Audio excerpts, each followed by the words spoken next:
can read the stuff. Yeah. And it can read doctor's handwriting. It can read doctor's handwriting. Wow. Yeah. That's the first thing. And then second thing, less chance of transcription error once it's identified who the person is. So, if it's like, I'll give an example, if it's Dr. There might be Dr. Lloyd McCann, and Lloyd, there might be two Dr. Lloyd McCanns, Lloyd A. McCann and Lloyd B. McCann. So it's very easy for our humans to go Lloyd A. McCann when actually they mean Lloyd B. McCann, but the robot doesn't make that mistake. Yeah. Yeah.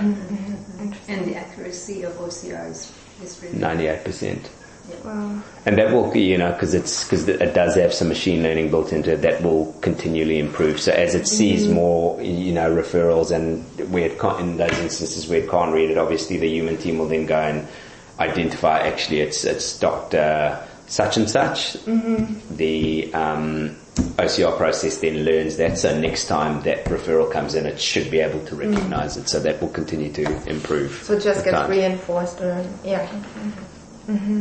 Okay, interesting. And when you had like the first invoicing process, right? Were the human employees quite open and told like the RPA team everything what they did, or was it more that they were more hesitant? Skeptical, yeah. Quite open again. Like this is the process. These are the pain points and that type of thing. So I think once people kind of trusted that, we're not trying to get you sort of out the door, they were just like keen, let's get on with this. And like I say, the time savings, that was the thing, that there was immediate benefit in terms of I've got more time to go and do this other stuff that's not boring, frankly. So, then it kind of went from there. Yeah, awesome. And you said like, you've got Robbie and Matilda, like, that's what we call anthropomorphism, right? So that we associate like, human-like attributes. Especially to technology, except for or besides like giving them names, do they say, oh yeah, Robbie, is broken at the moment, or he's performing really well, like they do. So when we started the onboarding process, Robbie was making a lot of mistakes. So the team was giving Robbie a lot of grief. It was even talk like Matilda was way better because Matilda's a woman. There is definitely that, like you say, the kind of almost humanizing of these technologies. And we named the chatbot Susie that sits on the website after, because she was the first chatbot we launched. So she was actually named after the first employee that was with Mercy Radiology, Suzanne Dixon. So we named her Susie. So now there's the first digital work, and first Suzanne is still here. So there's a lot of fondness for the robotic workers. And do you think that kind of helps, or that's more restrictive for the adoption? Or? I think it helps. I think it just makes it less threatening, and then people sort of see that actually, again, part of our approach is going to be leveraging the best of human and the best of technology as well. Oh, interesting. How big is the group in terms of the number of employees? So Mercy Radiology itself is around 250. The broader Healthcare Holdings group would be up around 1,300.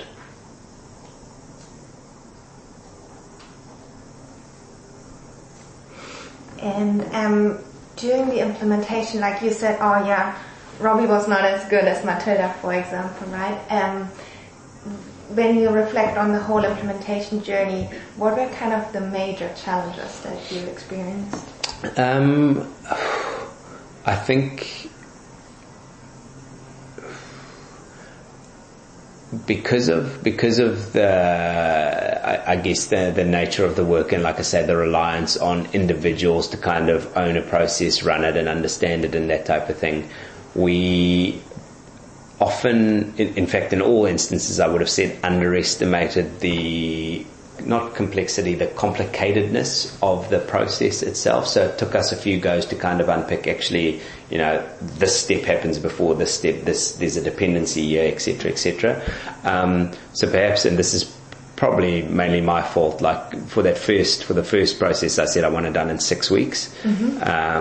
So we maybe kind of underestimate the length of time it's going to take and the amount of testing that's going to be required to get a process to where, so that Robbie wouldn't have been hassled.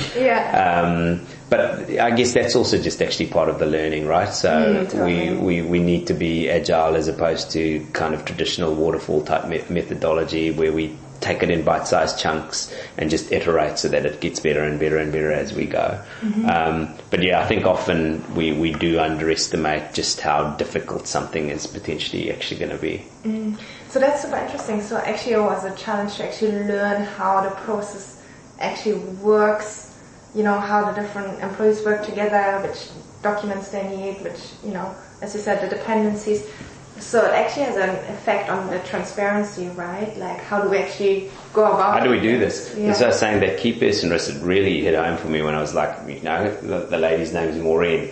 If Maureen leaves, we're stuffed. Like, it's going to take somebody probably 2 months to learn this. So what impact is that going to have on cash flow, all of that type of thing? Because it is opaque. It's like in Maureen's head, she almost does it second nature, right? Click, click, click, click, click, click, click, click, done. That's not documented anywhere. It's not written down anywhere. It's very opaque, actually. So again, I think that opportunity to actually codify a number of the important processes that flow through the organisation is quite critical, and that's critical across health because I think a lot of knowledge sits in people's heads, and so that whole kind of turning knowledge individual to institutional knowledge, I think is hugely helped by rolling out an RPA program or, developing something in terms of AI. Like these are broader system benefits that will actually be accrued if we just adopt this type of approach. That's awesome. Then you actually externalized her knowledge and, made it accessible in a sense. Yeah. Did you have to do any redesign before you built the robot? Of the process? Yep. I'm just trying to think. Yes, I guess particularly, maybe not so much the first one where we just kind of cut and pasted and replicated. We have also seen this as opportunities for process improvement. Like actually we can cut this step out. Actually, if we make this change to the underlying application, it's easier for the robot to do. So yes, in the latter processes, not so much in those first few where I think we were kind of just learning to walk. So let's just do it as is sort of thing. In the implementation process, like you said, done by the Virtual Blue, right? Yeah. And all the support and everything? Yeah. Now that we've got this digital and experience team, I think, that team is a lot more deliberate around sort of understanding the process, so where we come better prepared to the table, but it's still Virtual Blue that are the partners supporting, Robbie and Matilda, and we'll continue to build out functionality for them and bring additional bots on and that type of thing. Will we ever get to the point where, we bring that capability in-house? I don't know. Certainly open-minded to it. But yeah, we probably just aren't at that stage yet. But what does the digital and experience team do? So they are kind of more translational, so sort of understanding the requirements, looking at the processes, what's the next process going to be, going in, and then, having the conversations, gathering the requirements, documenting processes, that type of thing, rather than the actual cutting code. And those are mainly business analysts, or are there previous employees from the admin team that now move? Yeah. Previous employees. Yeah. So, that's quite good for us again, because there's actually now a career pathway for some of those type of people who show a lot of aptitude and the ability to think about process improvement, that type of thing. We can train them up, give them some additional skills, how to do a process map, all of that type of thing. So they, for people that might come after them, they see that actually there's a different type of career pathway for me, instead of, becoming, the team leader for the admin team or the manager for the admin team. Actually, there's kind of this other sphere I can work in, that leverages, again, digital technology and digital approaches. That's actually an amazing opportunity from, data entry to, or data transfer to, process mapping and consulting. Design. Yeah. So, but the digital experience team is a different team, or is the head of the director of strategic program the head of the digital that experience? team, yes. Ah, okay. Yeah. How big is the digital experience team? The